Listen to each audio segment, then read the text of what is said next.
కానీ అమ్మాయిని మనం సర్ది తిప్పుకొని వాళ్ళ డబ్బులు వాళ్ళకి ఇప్పించవచ్చు. లేదన్నప్పుడు ఈమె కొంత ఇదవుతుంది, కొంత పాపులర్ అవుతుంది, ఏదో డ్యామేజ్ చేయాలనేది అటువంటి కుట్ర ఉందా తప్పకుండా వాళ్ళని ఇది చేస్తాం. కానీ ఈ 200 కోట్లు అంటారు, అంటే ఒక్కొక్కరు 80 లక్షలు, 20 లక్షలు, 30 లక్షలు.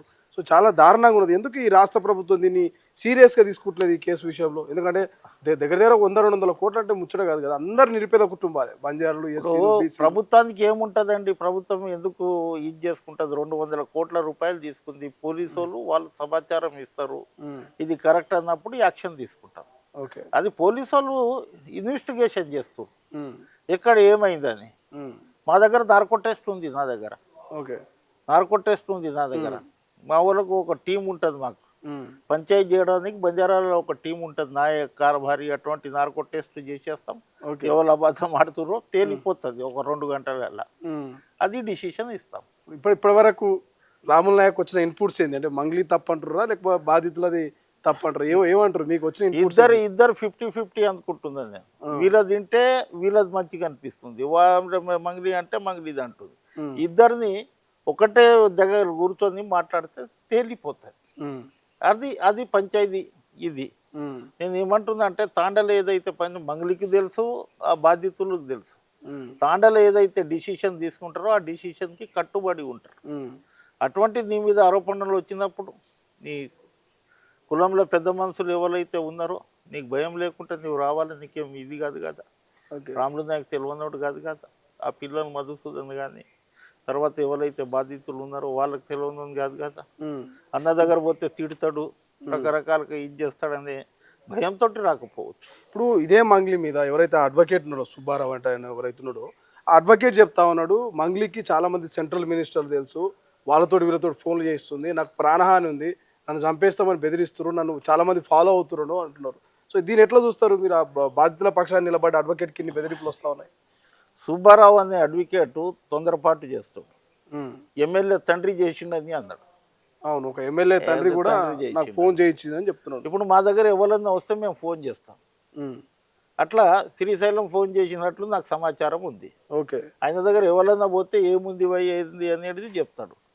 సెంట్రల్ మినిస్టర్లు ఈయనకు చేసి ఇది చేసేది కాదు. ఈయన సుబ్బారావు అనేటైనా ఒక అడ్వకేట్. ఓకే, సుబ్బారావు మంగ్లీ దగ్గర 2 అడ్వకేట్లు ఉన్నారు, భార్యాభర్తలు. ఒకటి కిషన్ చౌహాన్ అని మన సంజీవ్ రెడ్డి నగర్కు సంబంధించిన. వాళ్ళ ఎలక్షన్లో మొన్న నేను అందరితోటి ఓటు వేయించిన, రిజల్ట్ రాలేదు. కానీ ఆ కిషన్ చౌహాన్కు గిట్ట తెలుసు కదా, అన్న దగ్గర పోతే ఏదో ఒకటి అవుతుందని.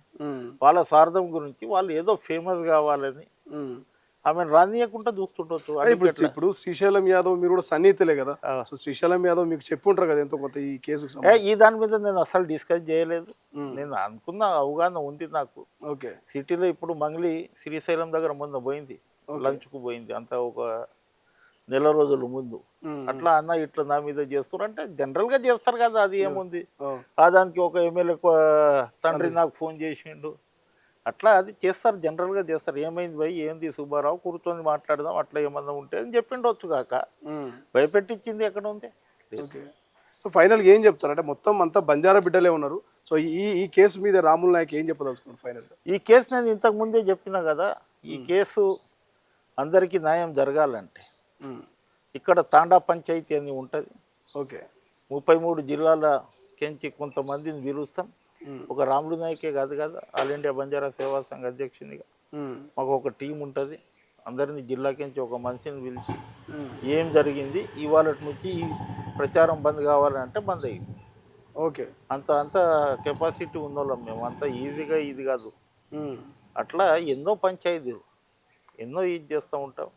ఇక్కడ వచ్చి ఏడిచి వచ్చిన వాళ్ళు నవ్వుకుంటూ పోతారు. ఓకే, ఇక్కడ అన్యాయం జరిగిన వాళ్ళు వాళ్ళ డబ్బులు తీసుకొని పోతారు. వసూలు చేసిన వాళ్ళు తప్పకుండా ఇక్కడ పెట్టేసి అవి అన్నీ తీసుకొని వాళ్ళకి ఇచ్చినట్లు చేస్తాం. ఇది పరిస్థితి. రైట్. సో ఇది మొత్తం మీద మంగ్లీ వివాదానికి ఒక పులి స్టాప్ పడాలన్నా, ఈ ప్రచారం ఆగాలన్నా ఈ పంచాయతీ తండాలోనే దిగుతుంది. తండాలో కూర్చుంటేనే ఈ పంచాయతీ పోతుంది. పంచాయతీ పెద్దలు ఉంటారు. సో మాలాంటి పెద్దల్ని కలిసి ఈ పంచాయతీని ఈజీగా షార్ట్అవుట్ చేసుకోవచ్చు అనేది రాముల్ నాయక్ చెప్తున్నటువంటి పరిస్థితి. బట్ చూద్దాం, మంగ్లీ మాత్రం ఇప్పటివరకు కమ్యూనిటీకి సంబంధించినటువంటి ఏ పెద్దల్ని కలిసినట్టుగా మనకు తెలియదు, ఎవరితో మాట్లాడినట్టుగా ఆమె ఎక్కడ కూడా చెప్పలేదు. బట్ చూద్దాం ఈ పంచాయతీ ఎక్కడ దాకా పోతుంది, ఏం జరుగుతుంది అనేది. అసలైన తొలి వెలుగు Follow WhatsApp at Toli Velugu Official.